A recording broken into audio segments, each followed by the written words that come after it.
الشاحنة ليو، آلة الحصاد.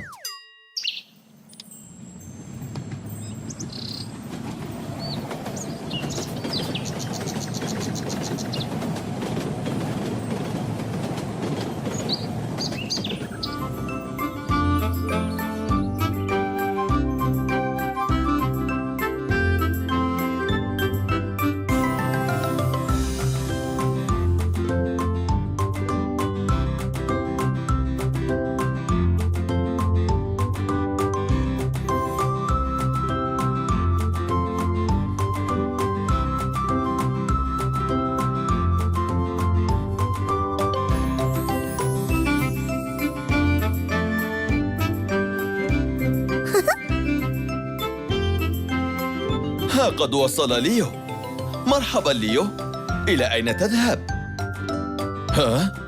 ليو يمر بجانب حقل للقمح. ترى ما الذي سيركبه ليو اليوم؟ ليو، أنزل القطع التي تحملها في صندوقك الخلفي.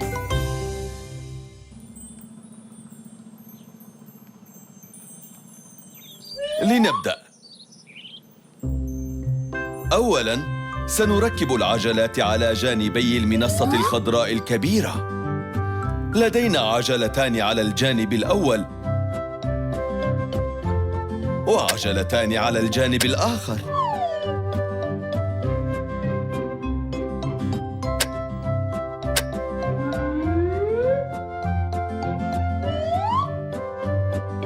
والآن لنركب الجزء الخلفي،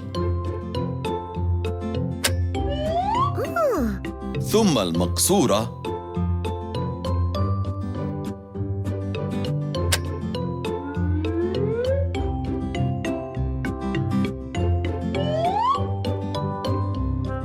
والأنبوبة الملونة باللونين الأحمر والأبيض،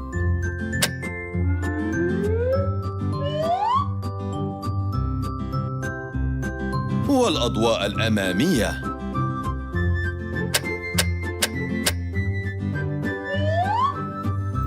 وشريط القاطع الخاص.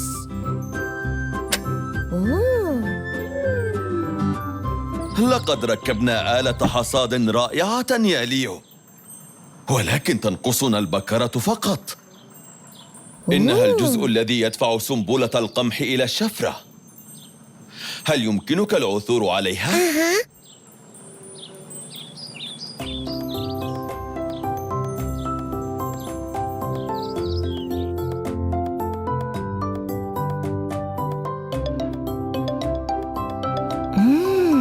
هل تريد إلقاء نظرة على حقل القمح؟ فكرة رائعة.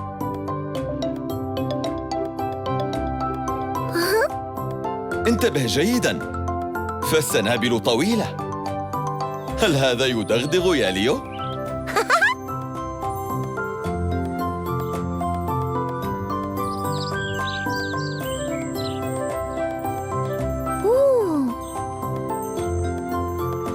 ها قد وجدنا البكرة.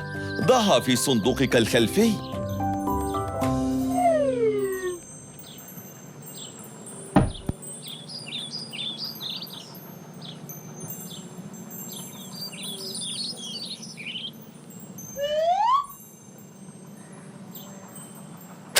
هكذا صارت حصادتنا مجهزة. دعونا نرى كيف تعمل.